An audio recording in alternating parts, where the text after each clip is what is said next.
Bonjour et bienvenue à Côte à Eau, je m'appelle Wilfried Hervé, je suis propriétaire du club de plongée francophone French Kiss Diver et aujourd'hui j'ai l'opportunité de vous faire visiter Côte à Eau, l'île qui m'a accueilli il y a plus de 15 ans. Alors vous êtes prêts? On va aller plonger, voir des points de vue, les plus belles plages. Allez c'est parti, suivez-moi.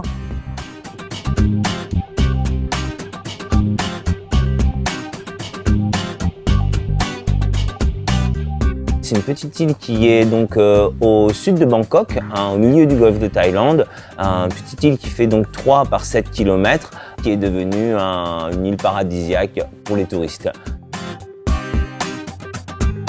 La différence avec Côte à Eau, peut-être en comparaison avec d'autres îles, c'est sa taille humaine. C'est relativement petit, on a une ambiance un peu village et une superbe communauté. Et aussi une grande diversité de nature. Ici, c'est la plongée sous-marine, c'est la jungle, les collines, le sable blanc. En gros, c'est le paradis sur Terre. Il y a des petits bungalows sur la plage, dans des endroits reclus. Et aussi, il y a des villas top gamme avec des piscines de 50 mètres de long et 5 chambres. Au-delà de la plongée sur Côte à Eau, il y a plein d'autres activités à faire. Déjà pas mal d'exploration en randonnée.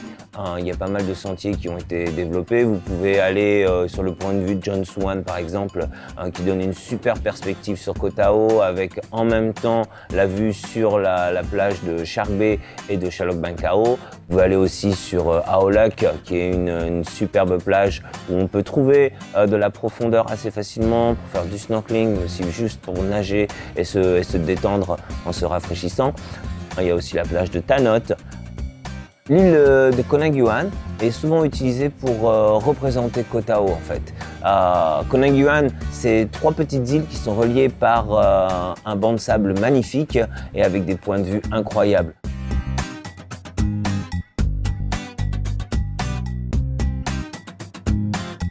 Il y a aussi des sentiers qui ont été développés pour aller sur le point de vue, par exemple, de Lighthouse, donc le phare en fait de l'île qui est vraiment au milieu de la jungle et maintenant c'est possible d'y aller en faisant 1 heure à 2 heures de randonnée. Il y a la fameuse plage de Sari Beach aussi pour les couchers de soleil qui est mondialement connue et généralement il y a des couleurs incroyables à ce moment de la journée. Il y a aussi beaucoup de pistes d'escalade qui ont été développées justement pendant la période récente et du coup Côte à Eau va devenir, je pense aussi, un des endroits privilégiés en Thaïlande pour faire de l'escalade puisqu'il y a des pistes pour tous les niveaux et dans différents endroits aussi. Donc ici, c'est très réputé pour les formations, donc beaucoup de débutants viennent commencer leur périple de plongeur et ensuite toute l'Asie du Sud-Est, c'est juste un grand site de plongée où il y a beaucoup d'opportunités pour voyager ensuite.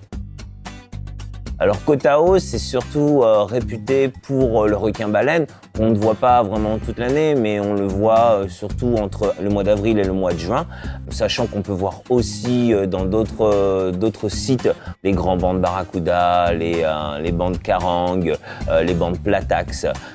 C'est vraiment réputé pour ça. Il y a une grande diversité de faune autour de l'île. Sachant qu'il y a aussi des endroits qui sont plus propices pour le snorkeling, donc la randonnée masque tuba, et il y a des endroits où on peut voir beaucoup de tortues et aussi beaucoup de requins pointe noirs.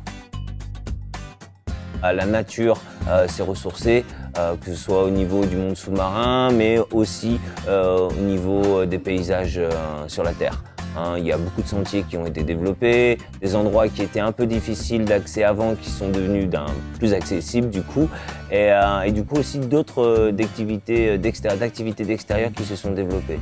Donc c'est sûr que les prochaines années, c'est une destination qu'il va falloir venir découvrir et du coup c'est l'opportunité pour venir apprécier et profiter de la nature aujourd'hui sur Côte à Eau. J'espère vous retrouver rapidement sur Côte à Eau pour qu'on puisse partager tout ça ensemble.